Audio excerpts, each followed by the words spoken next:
Morning! It's Saturday the 22nd of Feb and I thought I should just do another walk and talk. It's one of mine. So our goats don't get any feed at all other than just what nature provides. So what we often find is like she's now eating the bark off this off this branch that we chopped down. So we've got a nice pile going on from a couple of felled trees, and there's a bit more turf. There's a tiny bit we have left, but that has lasted us since September. We've had our range on since September, pretty much 24/7. Anyway, so they will just go and they will strip wood, and I think they get everything. I was told that goats need a copper supplement, but I imagine that's if your goats are like maybe tethered in a field. So this one, I don't know if you can see, there she's going, look, she's going for a stroll down the lane because there's bits of trees down, and there she is. She's hopefully got 2 babies in her. So she's just going for a stroll. They never go far, she knows where to go. But yeah, but maybe because they don't have any commercial feed, they know what they're getting from the ground. So the latest project that we've been on is we have this. So we've got a 10x8 greenhouse that somebody was giving away, so we went and took it down and we've cleaned it up, and we've just got to get the glass in it, and we're going to take it down the field. So we've been really debating where this is going to go, and because obviously there's going to be loads of more manufactured storms, I did want it quite near the veg patch, but we don't have very much hard standing here. So around the house, there's the house. Around the house we've only got the concrete in it around it, and everywhere else is so wet and boggy. But down here, although now we're going to have problems with trees, so down at the front field we have a river down here. I'll walk down, I'll go and show you. So it's only a stroll, it's literally a stroll down the hill. But when it's windy up at the top, it's not that windy. It's glorious today. I've just put my washing out for the first time this year. So we're going to put it down here by the river. So we chose a river. We wanted somewhere that had water or access to water if the water ever stopped or anything. This is our little ferret play area.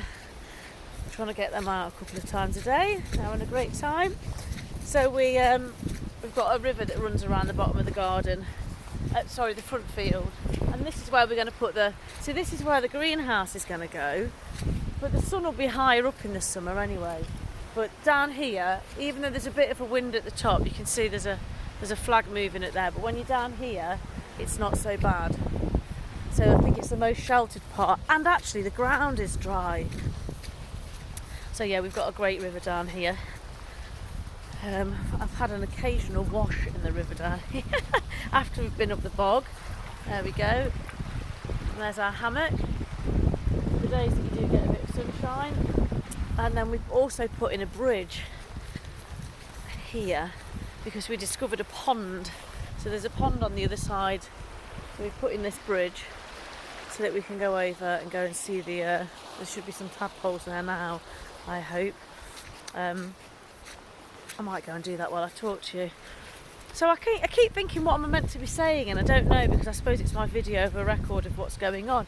Oh, actually, I'm not going to go over the bridge because if there's tadpoles there. I saw some tadpoles up the lane in a ditch yesterday, so I'm assuming there will be tadpoles here. There's like about 1 million tadpoles here. So anyway, there's our river. So we always knew we wanted river for maybe if we ever did hydro. But then I have a clever brother who is thinking up other ways of doing hydro, which would be great.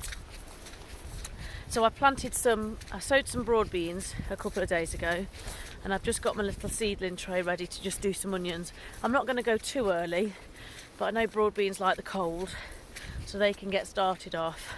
And I've done this for 2 years, and I've never grown onions. Well, I grew some tiny little shallots last year. I don't know if the ground is too wet. I mean, it's really wet at the moment. Really, really wet. We had some crazy rain. The tree's still not down, but actually the local council are coming to take it down, which is good because it's huge. So I'm still waiting to wood chip.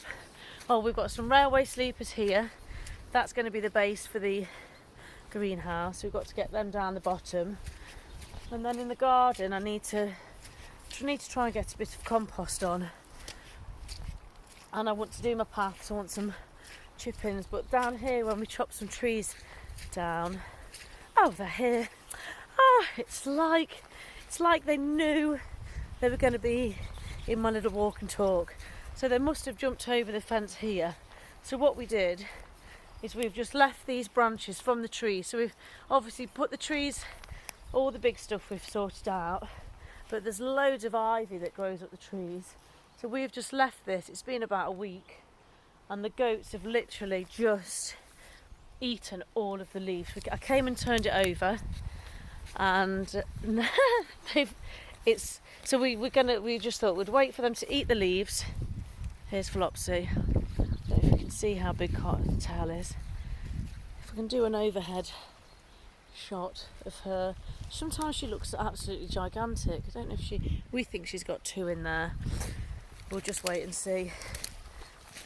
I've just seen my neighbour and he said, well, can you get a scan to see how many are in there? And I said, well, I don't know, we think Flopsy's got 1, I don't know why. So he said, well, there must be a way to tell. And I said, yep, she'll give birth and then we'll know how many babies she's got. We don't need anybody interfering. So they have literally just stripped this of all of the ivy. It's been great for them.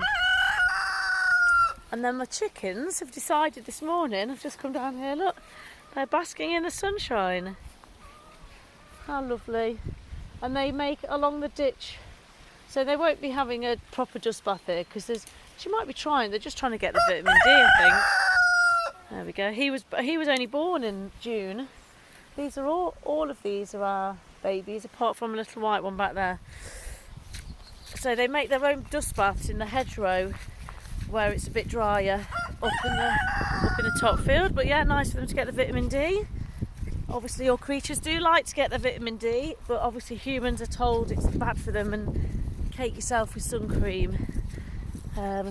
So I haven't worn sun cream. Bizarrely, I haven't worn sun cream in the last 5 years, and lo and behold, I haven't got burnt in the last 5 years.